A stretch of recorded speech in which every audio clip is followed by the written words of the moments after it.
Hey everyone, today I'm back in Lost Ark because yesterday we had the April update happening which brought in Brelshaza hard mode, but also a new Guardian Raid, Hanumatan. And I've already seen a lot of people complaining on the forums, Reddit and other places online that this one is too hard for a daily Guardian Raid, it's too complicated, it has too many mechanics, it's too punishing, etc. Now for me personally, I went in yesterday with a couple of friends to go in for the first time, see what it was like. It was kind of rough, not gonna lie.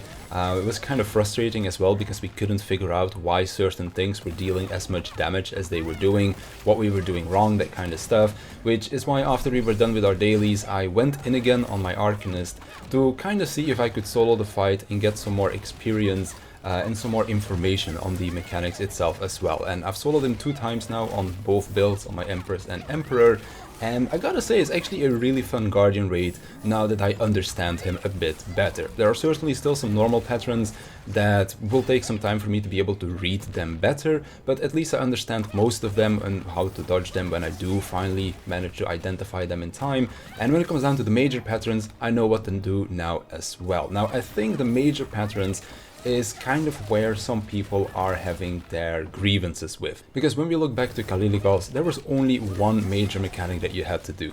Stagger, counter, weak point. If you did that, you were gonna be fine. Of course, when you're above item level, you don't really care about it as much anymore because you just burst the boss down as fast. But when you're on item level, you really needed the damage buff that you could get from succeeding that mechanic to clear the Guardian Raid in like 5 minutes instead of doing it in 10, because Kaliligos first week was a Guardian Raid that took a very long time to complete because people just weren't doing the mechanic correctly. If you don't do it correctly, you don't get your damage buffs, and then the fight just drags on for quite a while.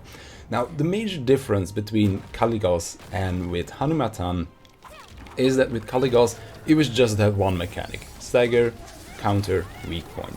With Hanumatan, there are 5 different mechanics that you need to do correctly. Now, when it comes down to doing them correctly, basically every time that you do it correctly, you get a chance at breaking one of his armor pieces. In the first phase, you get 2 chances at breaking his armor. In the second phase, you also get 2 chances at breaking his armor. And in the third phase, you get 1 chance at breaking his armor. And these are 3 different armors that you're going to be trying to break. So in phase 1, you need to do a counter after a specific pattern, and then you can do your destruction check. If you do succeed it, the second mechanic that he does, you just do the mechanic, you don't have to break his armor again. Then in phase 2, you again do a counter. You do a destruction check. If you fail it, you get a second chance. If you do succeed it, the second mechanic that he does, you again don't have to care about his armor break. And then in phase 3, right before he does the phase 4 transition, you get to break his final piece of armor again. Now, the major difference here is that every single one of these mechanics, all 5 of them, are different from the one before. So in the very first mechanic, he is going to be stomping the floor in front of him, and you have to immediately counter right afterwards, because if you miss the counter, you don't get access to the destruction check.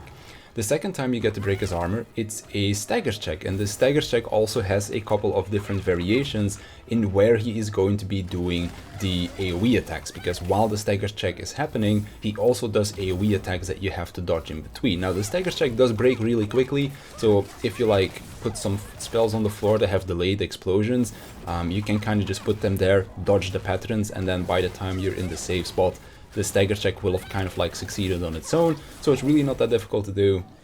But if you're not really throwing spells out there, you might have to focus a little bit on dodging as well. But the stagger check over there, once you succeed it, you get a second chance at the weak point check if you failed it earlier in the phase. In phase 2, he does a spirit bomb attack, which is a retaliation pattern, aka if you hit the boss while he's doing it, he's just gonna drop his spirit bomb and one-shot everyone if you're on item level without shields. If you're above item level, you might live with like 10% HP or something, but on item level, if you don't have a support to shield you, you're just dead at that point. So you basically need to wait for him to drop the spirit bomb and kind of like explode it instead. You dodge all of the AoEs on the floor, then you counter, and then again it is going to be a weak point check. Again, if you fail it there is still a stagger check at the end of the phase, where you need to do a stagger check straight into a counter, and after the counter is done, that is where you get your second chance at a destruction check again. So this one is already, again, different from the one before. Phase 1, it's a AoE that you need to dodge into a counter, and then you have a stagger check at the end of the fight. Then in phase 2, it is a retaliation pattern, so don't hit the boss, then dodge the AoEs, then counter, and then of course destruction check. And at the end of the phase, it's again a stagger check where you have to dodge AoEs while you're doing it, but now instead of just doing a stagger check, you also have to counter the boss straight after, or you're going to be taking a lot of damage. Then going into phase 3, whenever he does his phase transition into phase 4, or like the mechanic right before, he does 3 swings if he doesn't have a element infusion, and then he does the counter that you have to do, after which you get to do the weak point check.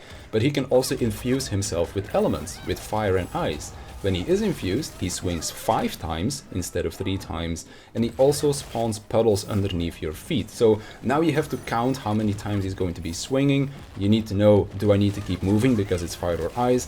Is it only going to be 3 swings because he doesn't have elemental infusion?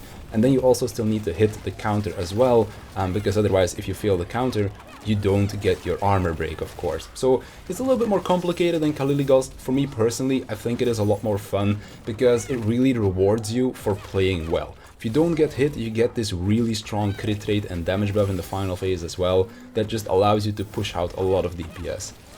When you do know all of the counter patterns and special mechanics that this boss does, you can really carry your pug rates as well. So that's where I think that this one is really fun, and I'm really looking forward to getting to do this one more often, to be honest.